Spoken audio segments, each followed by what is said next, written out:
Welcome, my name is Mark. This is my train channel, and today we are taking a look at the cheapest HO starter set you can buy. It is a Bachmann set, only available at Menards, where you get this sweet F7 painted for the Chicago and Northwestern Railroad.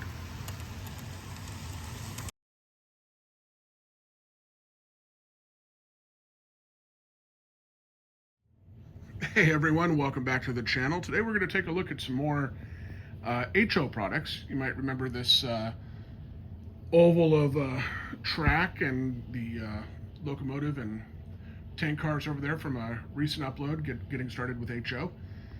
Today we're going to look at a starter set though.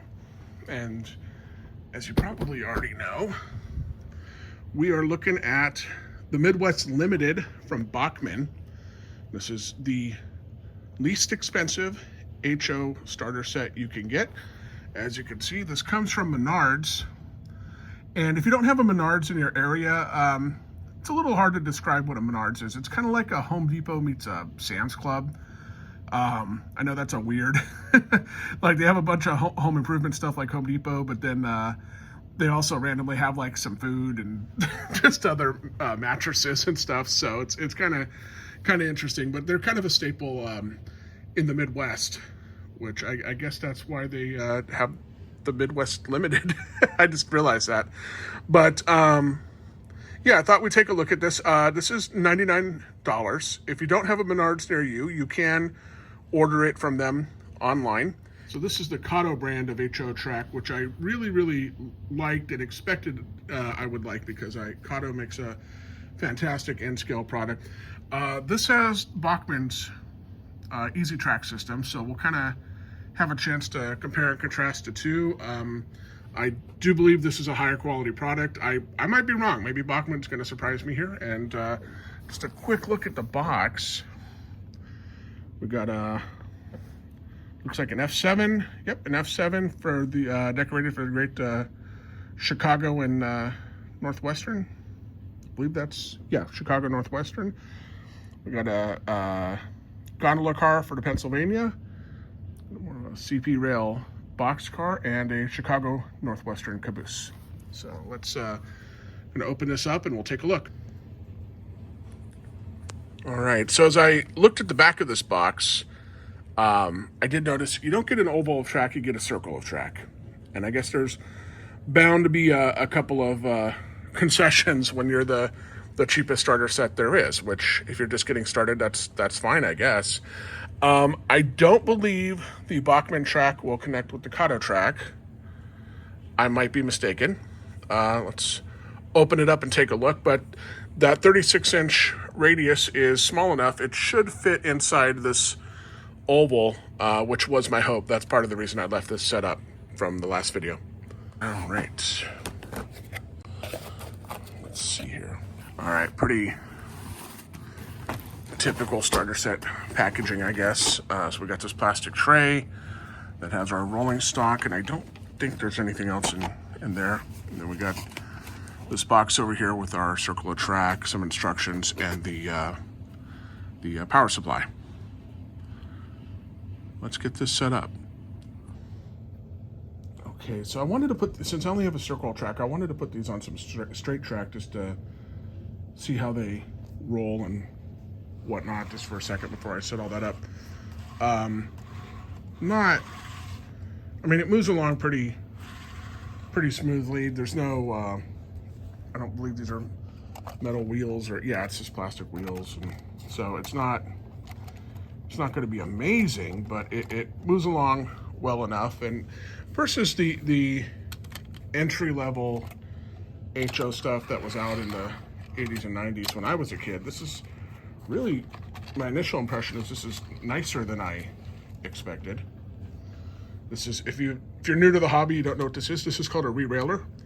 You put this on the track and you just roll your rolling stock on it. Makes it very easy to get it on the rails, which when you're getting a little old and you don't see as well and whatnot, that's very handy. I can do HO and certainly G-scale without it, although it makes, even G-scale makes it much easier, but N-scale I definitely need a re-railer.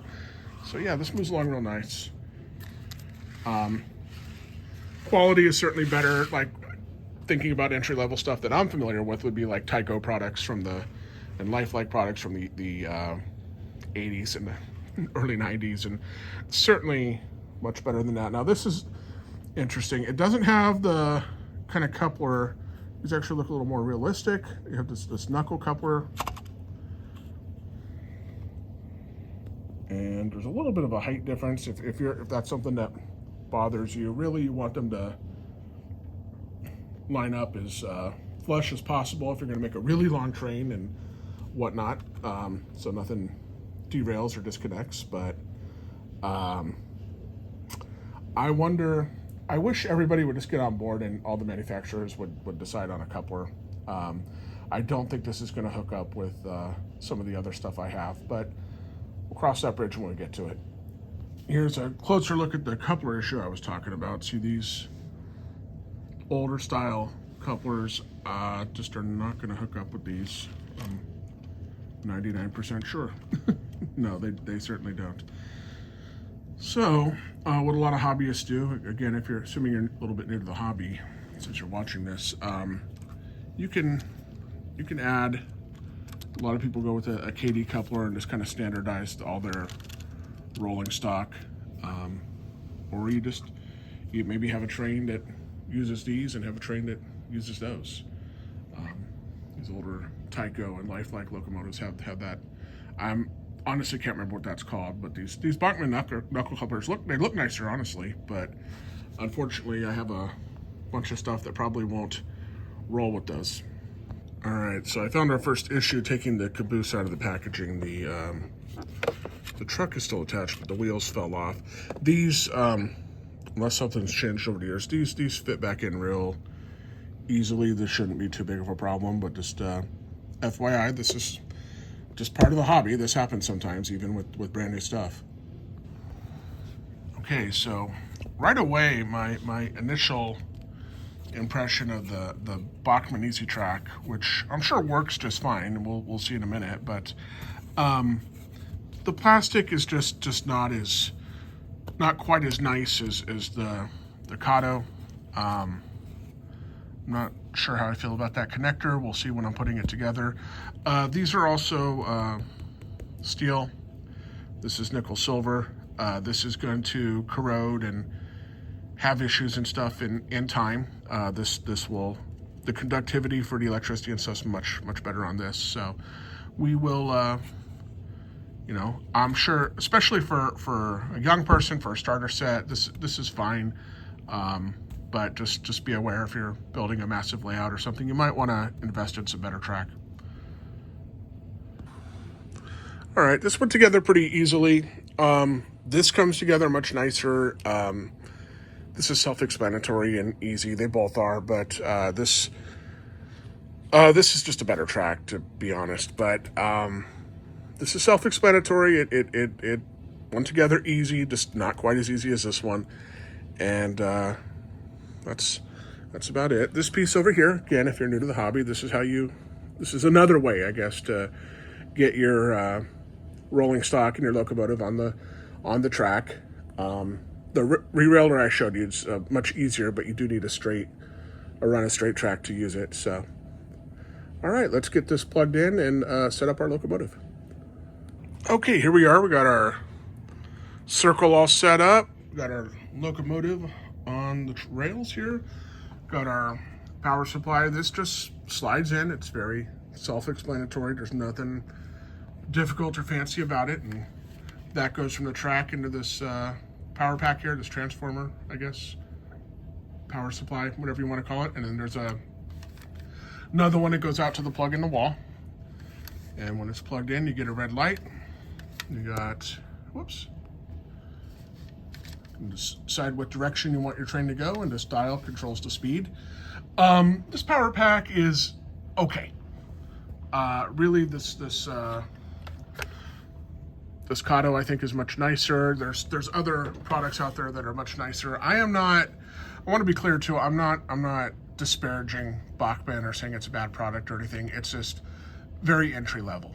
And this track is totally adequate for young person's indoor layout, or even if you're just occasionally having some fun with your trains or whatever as a adult, that's, you know, it's fine. But it's, when you're coming from this, it's just kind of a, I don't want to say night and day, but like, you know, this is a Cadillac and this is a Chevy, if that. Hopefully that analogy helps a little bit. And, you know, this is going to work fine.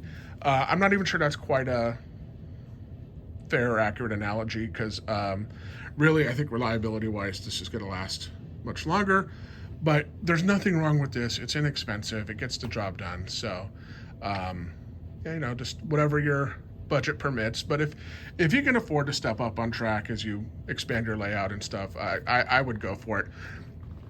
These two are not compatible at all, even though they're both HO, and this will run on this and etc. But you cannot connect this track to this track, unfortunately. They have totally different mechanisms to connect together. So unless you want to start soldering or something like that, which is just silly at this price point, just go buy the track you prefer. But that's, you know, that's that. I'll probably end up, I think I'll probably end up, there we go.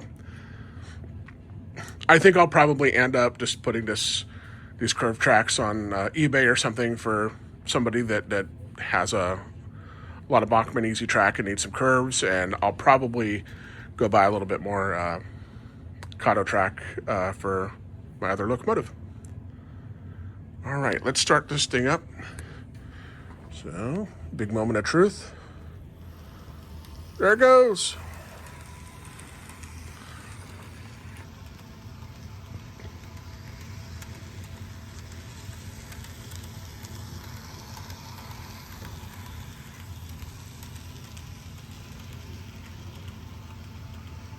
All right, this is fun, but it's not really a train till you add some rolling stock. So let's do that. Okay, here we are. We got our boxcar, our gondola, and our Chicago Northwestern caboose. I will say this: if you're going to buy this starter set, and it seems totally fine, and $99 is an awesome price point, but it is not the easiest thing in the world to couple cars on a curve. Sorry about my hand there. It's I don't know if Menards sells it on their site. If you do order this from Menards, they might, but if not, go to like trainworld.com or even Walmart or Amazon. And this is Bachmann Easy Track. And just get a couple straight pieces to put in the middle of this so you have an oval. It's not horribly expensive to get a couple straight pieces of track. I think they sell like a 4-pack for $15 or something like that. So I mean, I think you'll find that worthwhile, because an oval's a little more interesting than a circle. It's nice to have a straightaway, and it'll make coupling the cars, and you can use a re-rail, or it makes other things much easier. So I would, if you can do it, I'd invest in a little bit of straight track. All right, let's watch this thing go around.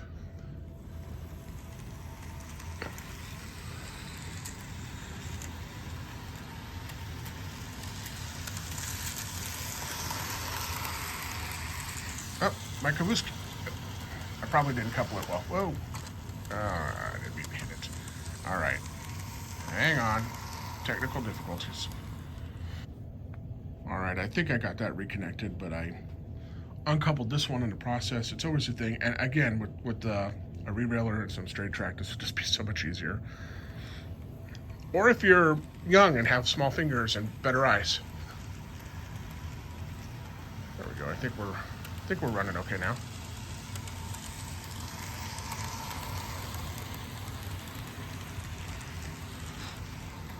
And that wheel on that caboose, in case you were wondering, that axle that fell off, that went right back in, no problems. Seems okay.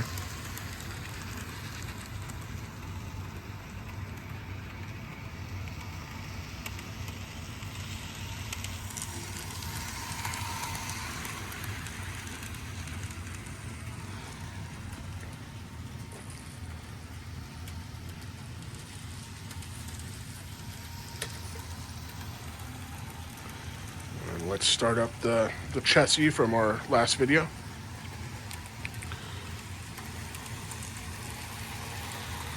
All right, we almost have a bona fide layout here.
Okay, so for some final thoughts here, if you're just getting started, or you're not gonna go crazy realistic layout, you just want to have some fun in the basement or the garage, or if it's for a younger person, or if you're just you're just kind of budget sensitive. We talked about that in the last video. You can get started for much less than a starter set. Like if you haven't watched that video, just go back and look at my other videos. But I bought that chassis locomotive for, I think, 25, 27 bucks, and it's in wonderful shape. And those tank cars were $6 each. I forked out a little bit more for the track, but you can do that on a budget as well if you. I explained that in the video, but so you don't have to buy a starter set to get started. But a starter set is usually how people get started, and the easiest way to get started. I like some things about this a lot. It's a better quality, like the box car. Just the quality's better on these budget HO sets than they were when I was young. Certainly much better if you remember like the Tyco or Lifelike products. It's certainly much better than those. So that's cool. That's nice. But you're not going to get a crazy level of detail. The locomotive has a little headlight, and that's about it. It doesn't look like the cab lights up. The caboose, for example, it doesn't really have any windows. Those are just kind of blank spaces there. And while there is some detail on the box car and the gondola, like little things like the ladder on the side of the box car, that's just molded in. It's not separately attached, which for me is okay. I hate it when things break off, and it drives me crazy, and I just don't have a steady hand or the eyes to be reattaching all that stuff. But if you're going for a super realistic layout, and we call them rivet counters, if you're counting every rivet in a locomotive and it needs to be exactly like the real thing, well, yeah, this probably isn't for you. But just if you're on a budget, if you're this is for a young person, or if you're just kind of a part-timer that wants to run some trains once in a while, have a little fun, yeah, this is probably not a bad place to start. It really isn't. 99 bucks for a starter set. I would certainly spend a few extra bucks and get some straight pieces, so you can, or some straight tracks, so you can have more of an oval. But yeah, it's really kind of pleasantly surprised. I'm not saying it's fantastically detailed or anything. I have a Broadway Limited locomotive that we're going to be reviewing very soon, and I will compare it to these two locomotives. Like it is pretty night and day. But from 3 feet away, these look nice, right? So if you're keeping it low key, you're just chilling and just want to run some trains, this is totally fine.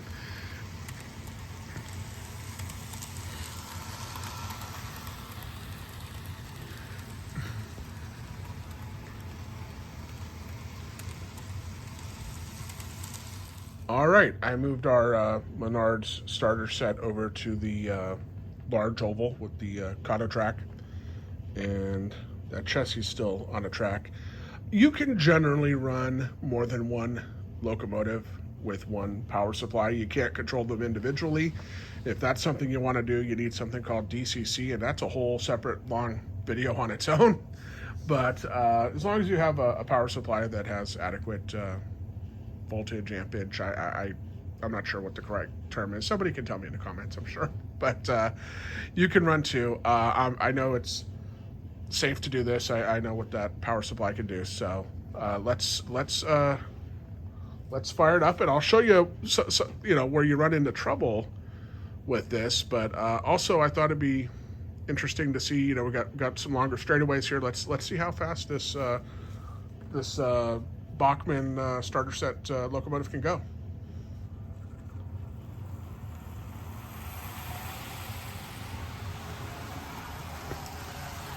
There's our chassis. And it really doesn't look like this guy is quite as fast as that old chassis. You can see it's starting to close the gap.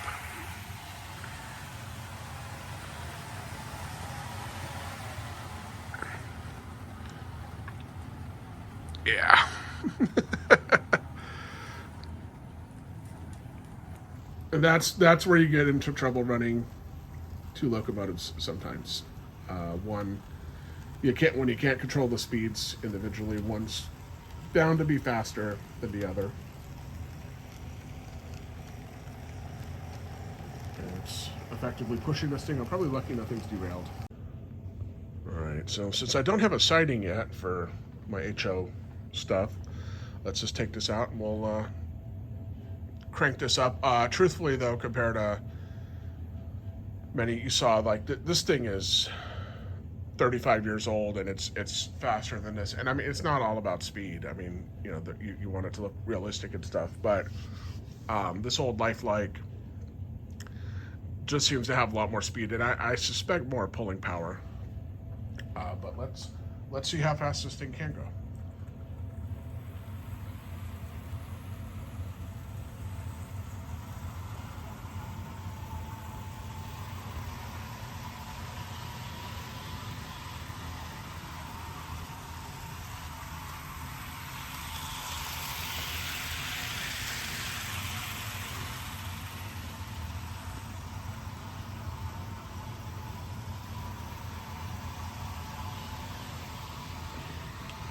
And really, a slower top speed looks much more realistic, doesn't it? But I suspect it probably we'll test it one of these days. I don't have a lot of rolling stock out ready to go right now, but and there's a couple of issues also. But I suspect this thing would probably really be straining once you put on 12, 15 cars, something like that. Maybe I'm mistaken. I mean, speed, if you know anything about like automobiles, speed doesn't always equal torque, and torque is what you need when you're gonna pull. You think about like a Union Pacific Big Boy, that is not the fastest steam locomotive by any means, but it is the most powerful, and it's a little counterintuitive, but it's two different things. Like a big, like, giant F-350 Ford pickup truck probably has a lot more power than more cars and a couple more cylinders and everything, but it doesn't go faster, right? Because it's not, it's designed to do different things. And same thing with trains.